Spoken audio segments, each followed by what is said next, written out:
The crystal chandelier above the master suite swayed ever so slightly, disturbed by the frantic movement of specialists crowding around the hospital bed. But this wasn't just any hospital. This was the Ferrer estate.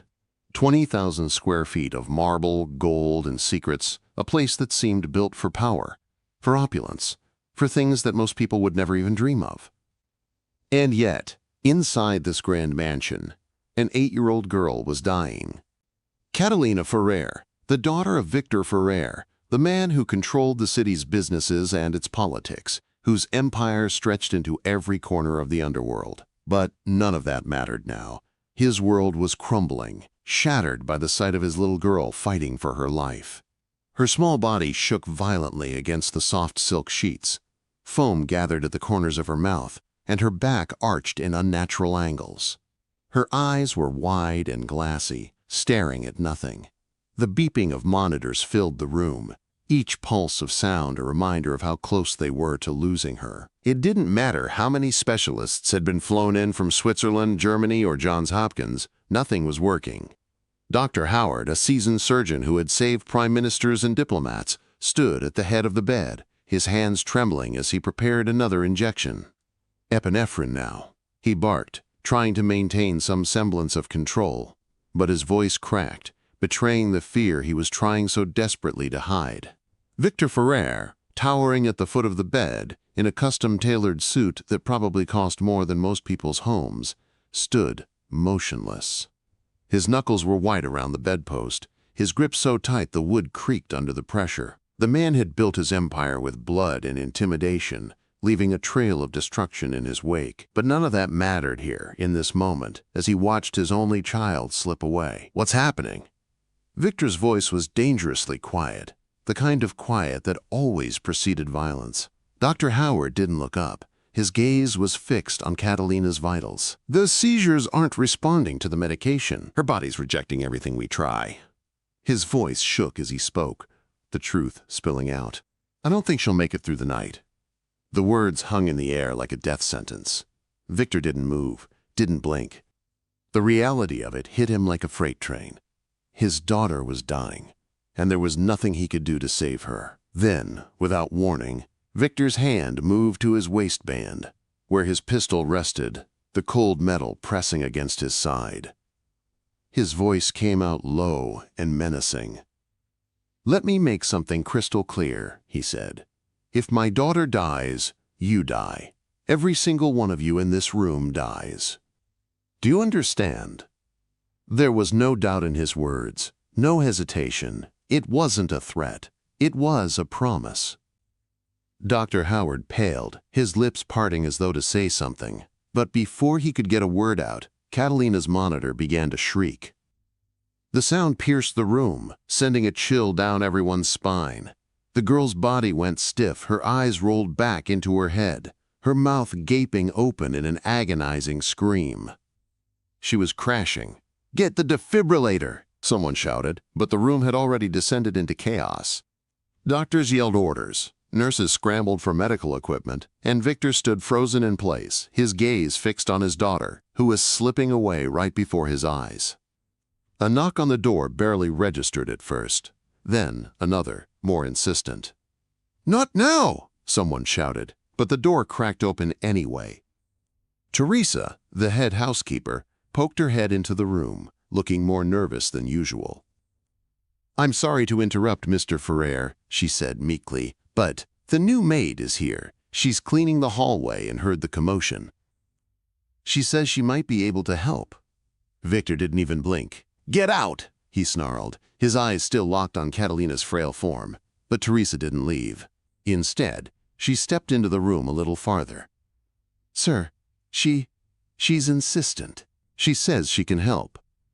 Before Victor could respond, a woman's voice drifted in from the hallway. "Is everything okay?" It was soft, but there was a worry in it that made the room still. "I heard screaming," quote. And then something happened that none of them expected. Catalina screamed, a raw, heart-wrenching scream unlike anything they had heard from her before. It was desperate. It was pain. It was terror. Maria Diaz, standing outside in the hallway with nothing but cleaning supplies in her hands, felt that scream pierce straight through her chest. She didn't think. She didn't hesitate. She simply moved. She had spent 34 years minding her own business, first as a hotel maid, then as a simple worker in this mansion. She didn't belong in rooms like this, but that scream? That scream was a call she couldn't ignore. Her grandmother's voice echoed in her memory. When someone is suffering, Maria, you help. That's what decent people do. Maria dropped her cleaning caddy without a second thought. She pushed past Teresa, ignoring the gasp that followed. And then, with nothing but her heart racing in her chest, she rushed into the room. What she saw froze her blood. The grand room, the frantic doctors, the machines screaming warnings. In the center of it all was a small, fragile girl, her life slipping away. Who the hell?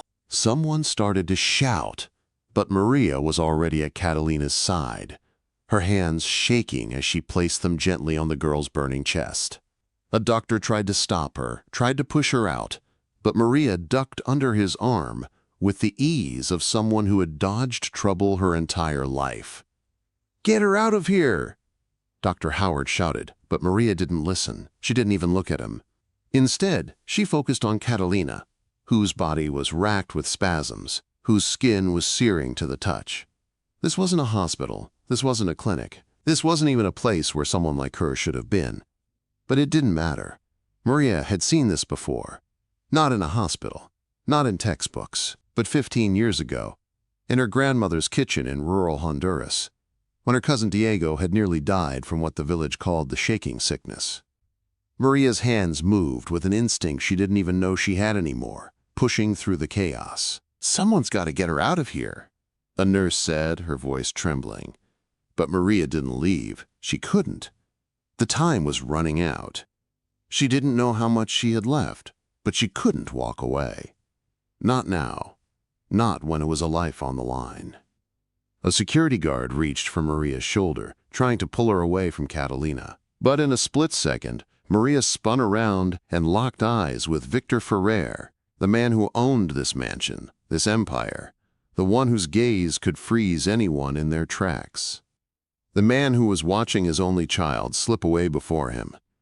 Victor didn't say a word. He just stared at Maria. His piercing gaze cut through the air, measuring her, analyzing her. "Touch me again," Maria said, her voice low and calm despite the pounding of her heart, "and your boss will make you regret it. That girl doesn't have time for your protocols." Victor didn't blink. He stood there, unmoving, as if weighing his options, studying the woman who was defying the world he had built.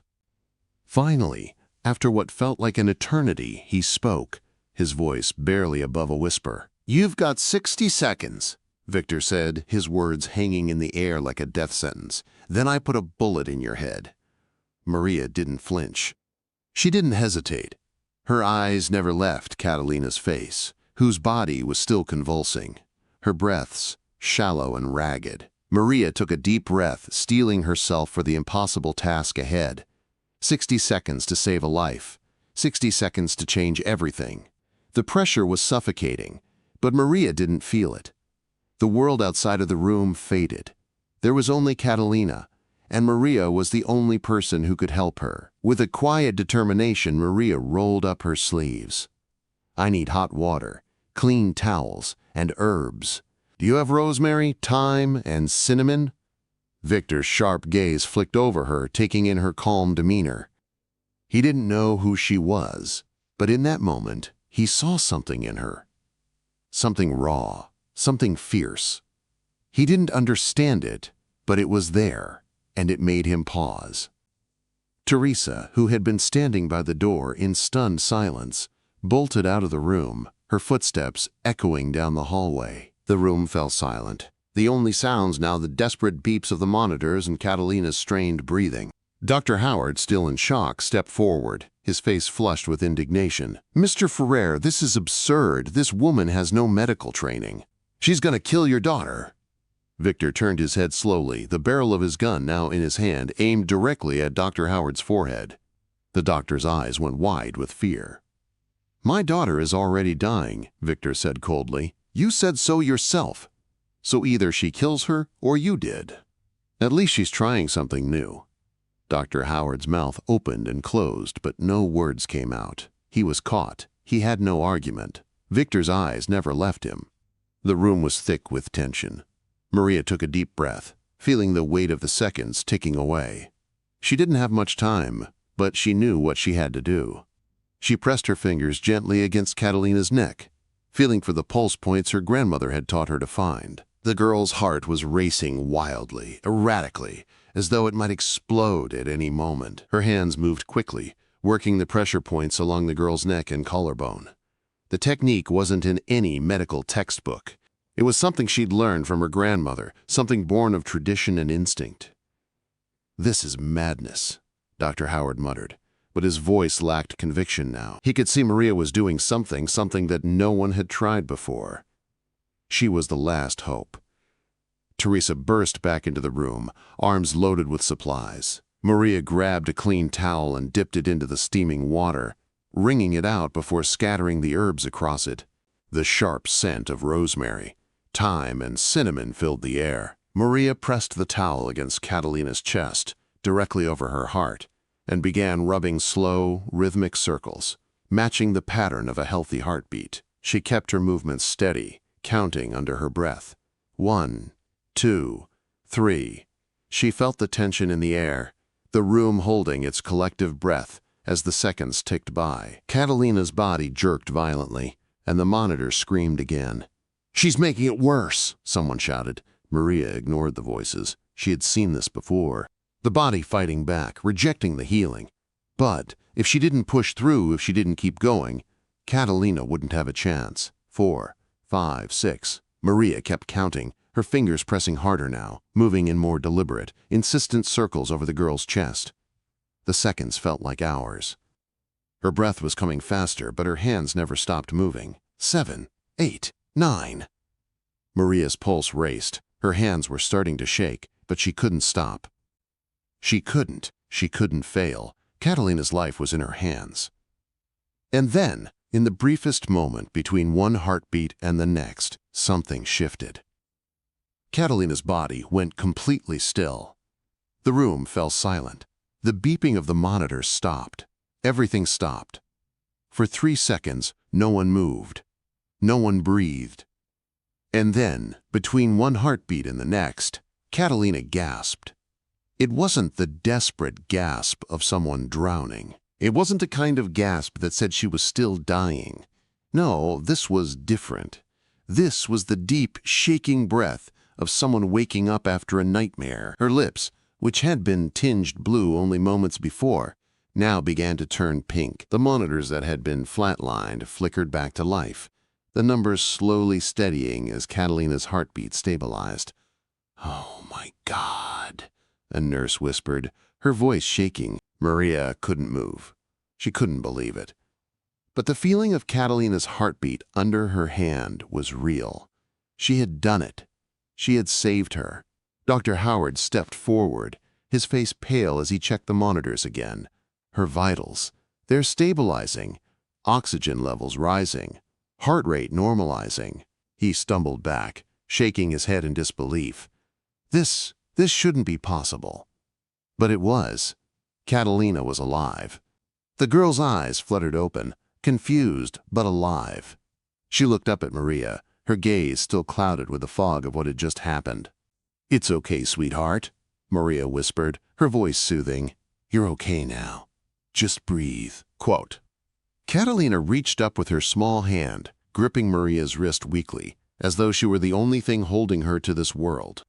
Victor stood frozen, watching his daughter, his little girl, breathe again.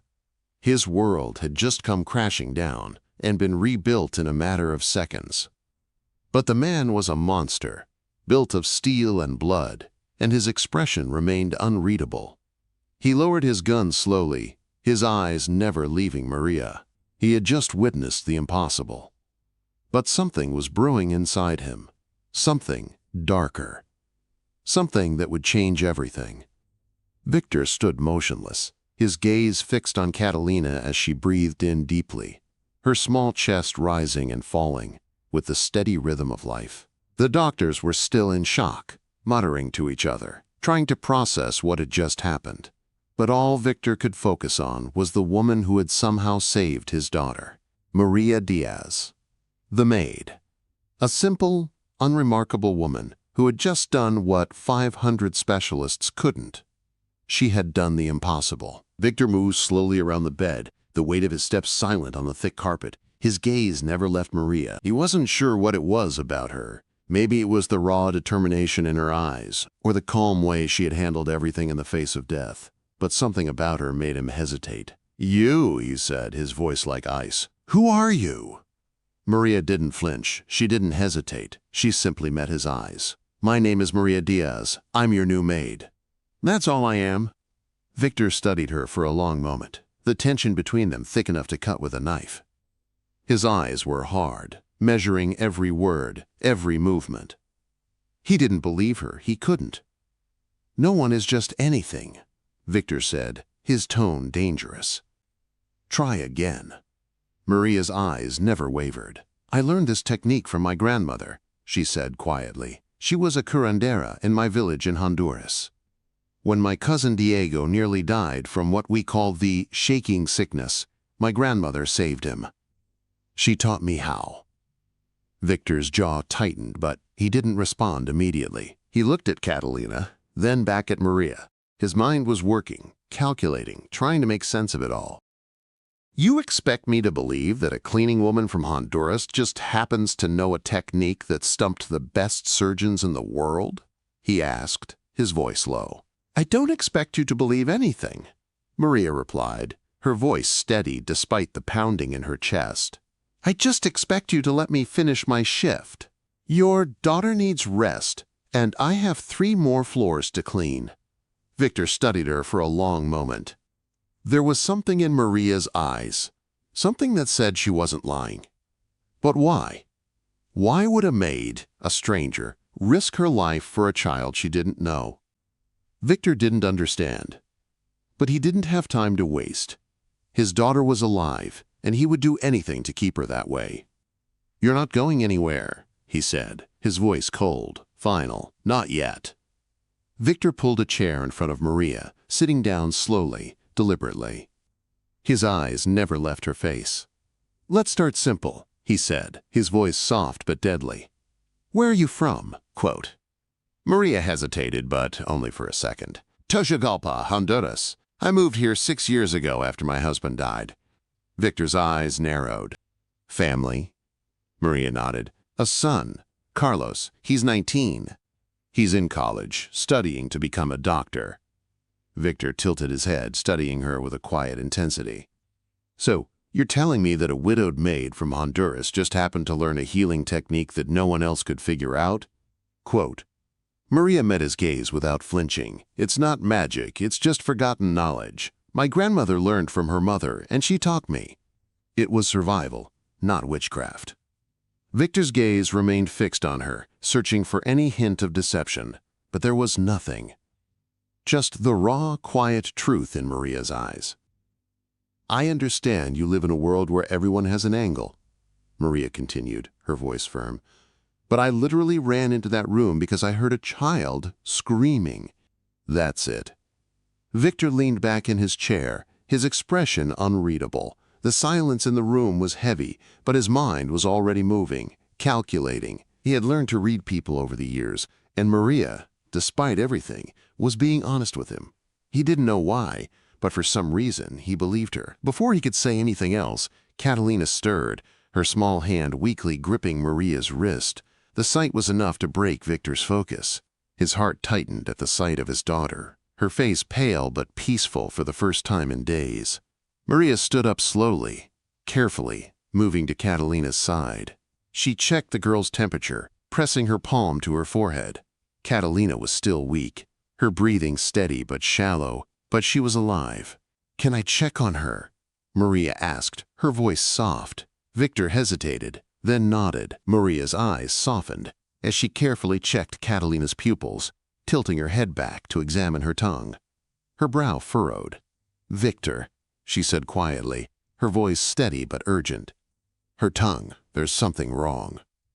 Victor stepped closer, his sharp eyes catching the subtle discoloration in Catalina's tongue. The faint, yellowish tint, with tiny white spots that were so small most people wouldn't have noticed. "What does it mean?" Victor asked, his voice low. Maria's eyes flicked back to Catalina, her hand resting gently on the girl's chest. "I've seen this before. When my cousin Diego got sick, his tongue looked just like this. My grandmother said it meant something toxic was in his system, not an illness. A poison." Victor's jaw clenched. The word poison hung in the air like a knife. Poison. It made sense, but it didn't. For the last 5 weeks, the best doctors in the world had been trying to save Catalina, but they hadn't found anything. How had they missed this?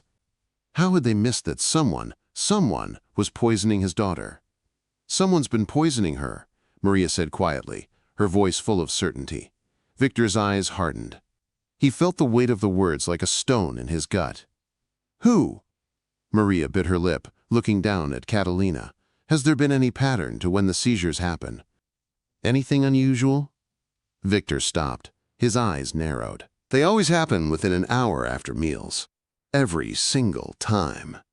Maria's heart dropped. That wasn't random. It couldn't be. "Who prepares her food?" she asked softly, almost to herself. "The kitchen staff," Victor replied quickly. "The head chef, Paulo, and 2 assistants. Alejandro oversees all household operations. He personally approves everyone who comes near Catalina."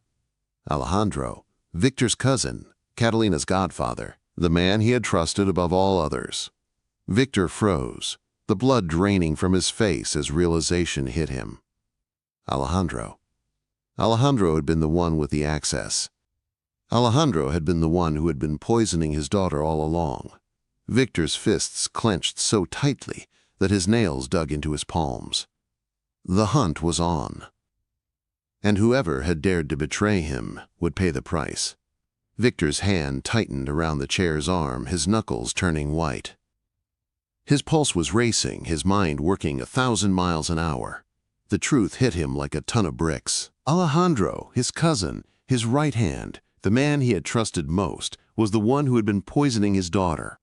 Maria stood beside Catalina's bed, her eyes still fixed on the girl, her fingers gently brushing the hair from the child's face. She had done the impossible. But now, Maria's role in this was changing. She had just walked into the heart of something far bigger than herself, and she knew that whatever came next would be dangerous. But she didn't hesitate. She didn't run. "I have to go," Maria said softly, her eyes shifting to Victor. "I have to finish my shift. The 2nd floor needs cleaning." Victor stood abruptly, his eyes narrowing as he walked around the bed, moving closer to Maria. His every step was heavy, deliberate. "You're not going anywhere," he said, his voice dark with warning. Maria's heart skipped a beat. She knew this wasn't a request. Victor's voice had the weight of a man who didn't ask for things, who didn't tolerate refusal. Victor's face was hard, unreadable, but Maria could see the rage simmering beneath the surface. This man had just witnessed the impossible. His daughter, dead for all intents and purposes, was breathing again, alive, and now that very life was threatened by betrayal. "Why are you so calm?" Victor asked suddenly, his voice quieter now. "Why did you walk in here like you knew you could save her?" Maria didn't look away. She didn't flinch. She didn't even hesitate. "Because I knew she needed help," she said, her voice steady. "I couldn't just walk away. She needed someone to care." Victor studied her for a long moment. Then, without warning, he pulled a chair out and sat down in front of her, his eyes never leaving her face. "I know how to read people," he said, his voice low and dangerous. "I can tell when someone is lying, but you're not lying." Maria's heart raced. Victor's cold eyes burned into her, but she didn't look away. She couldn't. She wasn't lying. She had done what needed to be done. After a long pause, Victor spoke again, his voice quieter, but still as sharp as ever. "You've saved my daughter. Now you're going to help me catch the traitor who almost killed her." Maria's chest tightened. She had never expected this. She had expected to return to her apartment and continue her simple life. But now she was a part of something much darker, something far more dangerous. "I'm not a part of your world," Maria said, her voice softer than before. "I just wanted to help." Victor's eyes flickered for a moment, the danger in his gaze sharpening. "You're already part of it, whether you like it or not," he said, his words a quiet threat. "You've crossed a line, Maria, and there's no going back now." Victor stood up, his imposing figure filling the room, casting a shadow over everything. "Stay here, keep Catalina safe. Help me find Alejandro, and make sure he doesn't escape." Maria stood, still feeling the weight of Victor's words. Her world had just shifted on its axis, but there was no turning back now. She couldn't walk away. Catalina needed her, and if she wanted to protect her son, Carlos, she couldn't refuse. "I'll help you," Maria said quietly, "but you need to understand, Victor. If this goes too far, if things get too dangerous, I'll walk away. I won't be part of your empire. I'm only doing this for Catalina." Victor's eyes narrowed, but there was a flicker of respect in his gaze. He nodded slowly. "Understood. But you don't get to walk away from this. Not after what you've seen, not after what you've done."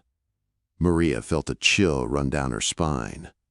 The moment she had stepped into this room, into this mansion, her life had changed forever. And now, it was no longer about just saving Catalina. It was about surviving in a world that was built on lies, blood, and betrayal. 3 days later, the mansion was buzzing with activity. Preparations for a family dinner were underway, and everything had to be perfect. Victor had declared that the celebration would be held tonight, an event to mark Catalina's miraculous recovery.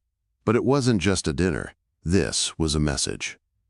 A message to anyone who thought the Ferrer family could be broken. Maria was involved in the preparations, working alongside the kitchen staff, her mind racing with everything that had happened in the past few days. She'd helped Catalina, but now she was helping Victor, whether she liked it or not. She had a role to play, a dangerous game to navigate. Victor had made sure Maria was seated at the table, a place of honor among the family's inner circle. Alejandro would be there too, the man who had tried to kill Catalina. As the dinner began, the opulence of the Ferrer estate filled the room. Crystal chandeliers hung overhead, casting warm light across a table set with gold-rimmed china. 12 men in expensive suits were seated, each one a trusted lieutenant in Victor's empire. Victor stood at the head of the table, a glass of wine in his hand. His voice was loud and commanding. "5 weeks ago, I thought I had lost everything. My daughter was dying, and no one could save her. But this woman," he said, turning to Maria, "did what the best surgeons couldn't." A murmur ran through the room. Some of the men nodded, others looked skeptical. But Victor didn't care. He raised his glass. "To Catalina's health," he said, his voice heavy with meaning, "and to second chances." Everyone raised their glasses. "To second chances," they echoed. Maria watched the room carefully, her mind working. She knew what she had to do. She had been preparing all afternoon. The drink she had crafted, seemingly harmless, was meant for Alejandro. She had watched him closely over the past few days. The way he avoided Catalina, the way his eyes shifted whenever she entered the room. He knew something, and tonight he would pay for it. The toast was delivered to everyone, each glass filled with the special drink Maria had prepared. But when Alejandro's glass was set before him, Maria watched closely as he took it in his hands, his eyes locking onto hers. There was something there, something telling. But he drank anyway. And then it began. Within minutes, Alejandro's face turned pale. His hand trembled. Sweat beaded on his forehead. The familiar symptoms that had plagued Catalina began to take hold of him. His body jerked violently, his face contorted in pain. "Alejandro?" Victor asked, his voice filled with panic, but Alejandro couldn't answer. His body was shaking, seizing. Victor moved quickly, kneeling beside him, his face filled with fear. "What's happening?" The chaos in the room was deafening, but amidst it all, Maria remained calm. She had prepared for this. She had known this moment would come. And then Catalina, who had been sitting quietly beside Victor, spoke. "He made me drink special medicine when you weren't looking," she whispered. "Daddy said it would be our secret." The words were soft, but they carried the weight of 1,000 truths. The room fell into silence. Alejandro's eyes widened in terror as his own betrayal came to light. Victor stood, his gaze fixed on his cousin, the man who had been like a brother to him. Betrayal. Murder. It all clicked into place. And then, with one swift motion, Victor pulled out his gun. "You're no longer family," he said quietly. The gunshot echoed through the mansion, a final, unforgiving statement. And just like that, the Ferrer family's secrets had been exposed.